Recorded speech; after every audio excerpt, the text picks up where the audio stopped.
நண்பா தளபதி ஃபேன்ஸ் எல்லாத்துக்குமே வணக்கம். சப்ஸ்கிரைப் பண்ணாத தளபதி ஃபேன்ஸ் வந்து சப்ஸ்கிரைப் பண்ணிக்கிங்க நண்பா.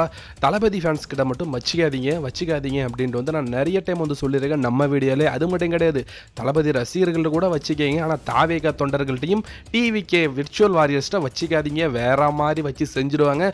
உங்களுடைய தலைமுறையை நோண்டி எடுத்துடுவாங்க. நீங்கள் எங்கேருந்து வந்தீங்க, உங்கள் ஹிஸ்ட்ரி என்ன, உங்களுடைய ஜாதகம் என்னன்றதெல்லாம் வந்து பார்த்து போட்டு அடேன்னு அடிப்பாங்க சோஷியல் மீடியாவில் அப்படின்றத நான் வந்து சொல்லியிருந்தேன். அதுவும் பார்த்துட்டு நிறைய பேர் வந்து தேவையில்லாமல் வேலையை பார்த்துட்டு வாங்கி கேட்டுட்டு இருக்காங்க. எஸ்டர்டே வந்து ஒரு ஆன்டி வந்து தேவையில்லாமல் பேசி தளபதி ஃபேன்ஸ்ட்டு வந்து வாங்கி கேட்டு இருந்துச்சு. இன்றைக்கும் சில கொத்தடிமைகள் வந்து தேவையில்லாமல் பேசி வாங்கி கேட்டுட்டு இருக்கானுங்க. ஃபர்ஸ்ட் வந்து நேற்று ஒரு ஆன்டி வந்து வீடியோ போட்டிருந்தேன் இல்லைங்களா, அந்த ஒரு ஆன்டியோட மொத்த ஹிஸ்ட்ரியும் வந்து இப்போ தான் வந்து 1 by 1 வந்துட்டு இருக்கு. அது வந்து தளபதி விஜய் மேலே ஒரு வன்மத்தில் இருந்துட்டு இருக்கு. அந்த ஒரு கேர்ள் அப்படின்றவங்க வந்து தளபதி மேலே ஒரு வன்மத்தில் இருக்கவங்க தளபதி பற்றி வீடியோ போடுறது, தளபதியை பற்றி எதிர்த்து போடுறது, தளபதியோட ஃபோட்டோ வந்து எடிட் பண்ணி அசிங்கமாக வந்து போஸ்ட் போடுறது, இதே வந்து ஒரு பொழப்பாக வச்சுட்டு இருக்கு.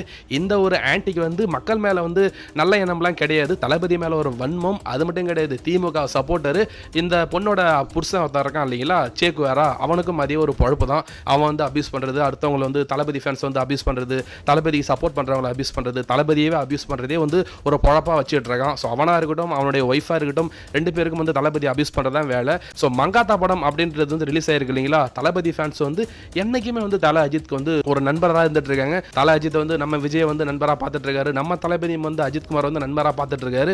ஸோ எப்பயுமே வந்து நம்ம அண்ணன் மேலே இருந்துட்டு இருக்கும். ஆனால் நமக்குள்ள வந்து ஒரு போட்டி வரணும், பொறாம வரணும் அப்படின்னு வந்து ஒரு கேங்கே வேலை பார்த்துட்டு இருக்கு. ஸோ மங்காத்தா படம் அப்படின்றது வந்து ரீரிலீஸ் ஆயிருக்கு இல்லைங்களா. ஸோ நம்ம தளபதி ஃபேன்ஸ் வந்து சப்போர்ட் பண்ணிட்டு இருக்காங்க.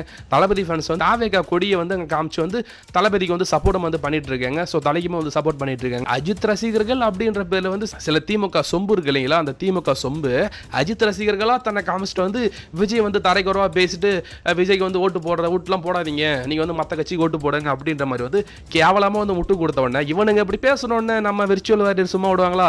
இவனோட மொத்த ஹிஸ்ட்ரி என்ன, ஜாதகம் என்ன, எதுக்கு இவனுங்க வன்மத்தில் கத்துறானுங்கன்னு வந்து பார்க்கும்போது தான் தெரியுது இவனுங்க திமுக கொத்தடிமை, திமுக சொம்பு தூக்கி திமுக சொம்படிக்கிறவனுங்க அப்படின்ட்டு வந்து எல்லா ஆதாரத்தையும் எடுத்து போட்டு வந்து வச்சு செய்யறானுங்க. 2026 ஒட்டுமொத்த தல ரசிகர்கள் வந்து ஏமாத்துறா, அவனை நம்பி ஏமாந்துறாதீங்க. திமுக சொம்பு தூக்கி உனக்கெல்லாம் வெக்கமான சூடு சோறனே கிடையாதாடா, நீ எல்லாம் வந்து அஜித் ரசிகர் அப்படின்ற பேர்ல வந்து திமுக சொம்படிக்கிறியாடா அப்படின்னு வந்து சோசியல் மீடியாவில் வந்து அஜித் ரசிகர்களும் வந்து புழக்க ஆரம்பிச்சிட்டாங்க. உண்மையாலுமே வந்து அஜித் ரசிகர்கள் தளபதி விஜய்க்கு தான் வந்து சப்போர்ட் பண்ணுவாங்க. இப்போ நான் அந்த வீடியோ போகிற நிலையில் அந்த வீடியோ கமெண்ட் செக்ஷன்லையுமே வந்து நிறைய அஜித் ரசிகர்கள் வந்து தளபதிக்கு சப்போர்ட் பண்ணி இப்போ கமெண்ட் பண்ணுவாங்க. நீங்கள் கூட வந்து பாருங்க. ஸோ அப்படி இருக்கும்போது வந்து சில திமுக சொம்பு தூக்கிகள் வந்து இந்த மாதிரி வேலை பார்த்ததில் வந்து இப்போ அசிங்கப்பட்டு, அவமானப்பட்டு, வெக்கப்பட்டு, துக்கப்பட்டு, துயரப்பட்டு, கஷ்டப்பட்டு, கவலைப்பட்டு இருக்காங்கன்றது தான் உண்மையான விஷயம். ஸோ இதை பற்றி நீங்கள் என்ன நினைக்கிறீங்கன்றத கமெண்ட்ஸில் சொல்லுங்கள் நண்பா. தேங்க்யூ.